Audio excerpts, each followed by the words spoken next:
بسم اللہ الرحمن الرحیم۔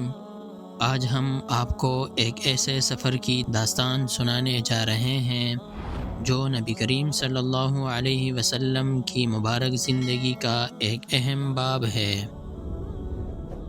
ایک ایسا سفر جس میں ملک شام کی زمین کے تاریخی مناظر، قریش کے تجارتی قافلے کی شاندار کہانی اور ایک عیسائی راہب کی ایمان افروز ملاقات شامل ہے۔ یہ واقعہ نہ صرف نبی کریم صلی اللہ علیہ وسلم کے بچپن کی عظمت کا عکاس ہے، بلکہ نبوت کی ابتدائی نشانیاں بھی اس میں واضح ہوتی ہیں۔ آئیے اس سفر کی تفصیلات میں چلتے ہیں۔ قریش کا تجارتی نظام اور شام کا سفر۔ اس وقت مکہ مکرمہ میں قریش ایک تجارتی قوم کے طور پر مشہور تھے۔ ان کے قافلے سال میں 2 مرتبہ سفر کرتے، ایک بار سردیوں میں یمن کی طرف اور گرمیوں میں شام کی طرف۔ یہ تجارتی قافلے نہ صرف مال و دولت کا ذریعہ تھے، بلکہ مکہ کے لوگوں کے لیے ایک سماجی اور ثقافتی تجربہ بھی تھے۔ ابو طالب جو نبی کریم صلی اللہ علیہ وسلم کے چچا تھے، قافلے کے سربراہ تھے۔ وہ نبی کریم صلی اللہ علیہ وسلم کو بے حد چاہتے تھے اور ان کے بغیر سفر کا سوچ بھی نہیں سکتے تھے۔ جب قافلہ تیار ہوا تو نبی کریم صلی اللہ علیہ وسلم نے اپنی معصوم آنکھوں سے چچا کو دیکھا اور کہا، چچا، کیا آپ مجھے اکیلا چھوڑ کر جا رہے ہیں؟ یہ سن کر ابو طالب کا دل پگھل گیا۔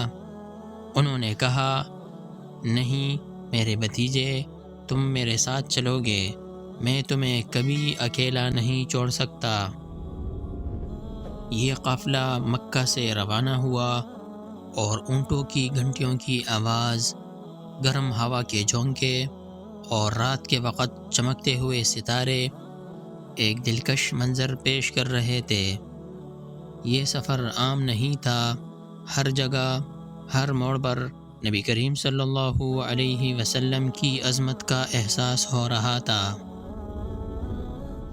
سب سے عجیب بات یہ تھی کہ سورج کی تپش کے باوجود ایک بادل ہمیشہ نبی کریم صلی اللہ علیہ وسلم پر سایہ کیے رہتا۔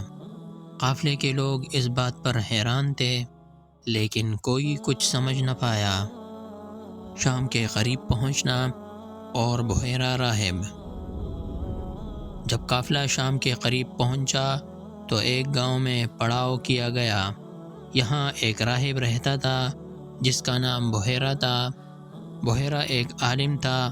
وہ آسمانی کتابوں کے علم سے بخوبی واقف تھا۔ اس نے قافلے کو آتے دیکھا تو فوراً سمجھ گیا کہ یہ کوئی معمولی قافلہ نہیں۔ بحیرہ نے قافلے والوں کو اپنے عبادت خانے میں دعوت دی۔ قافلے والے حیران تھے کیونکہ بحیرہ کبھی کسی قافلے کو دعوت نہیں دیتا تھا۔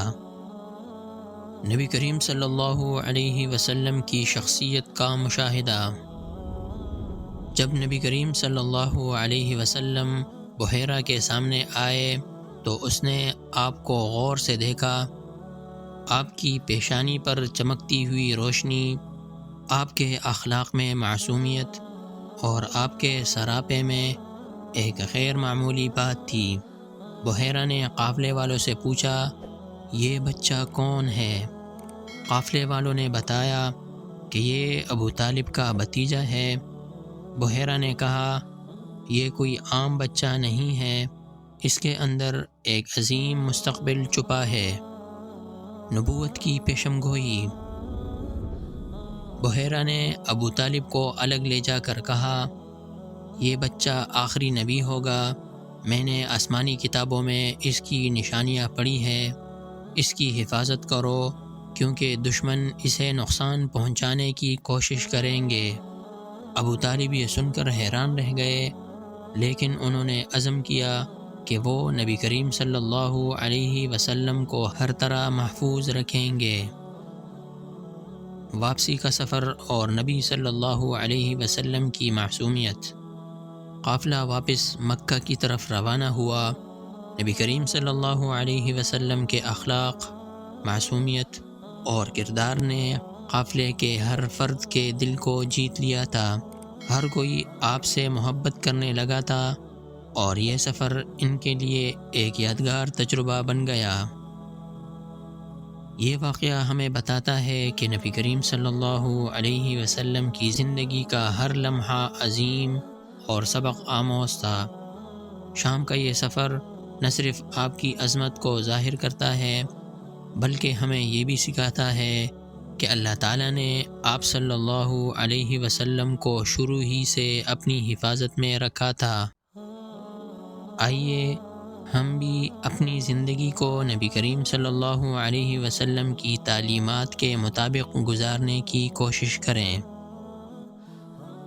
دعا ہے کہ اللہ تعالی ہمیں نبی کریم صلی اللہ علیہ وسلم کی تعلیمات کو اپنی زندگی میں لانے کی توفیق عطا فرمائے اور ہمیں نبی کریم صلی اللہ علیہ وسلم سے سچی محبت کرنے کی توفیق عطا فرمائے۔ اگر یہ ویڈیو آپ کو پسند آئی ہو تو اسے لائک کریں، شیئر کریں اور ہمارے چینل کو سبسکرائب کریں۔ اب تک کے لیے اتنا ہی۔ اگلی ویڈیو تک کے لیے اجازت دیجیے۔ اللہ حافظ۔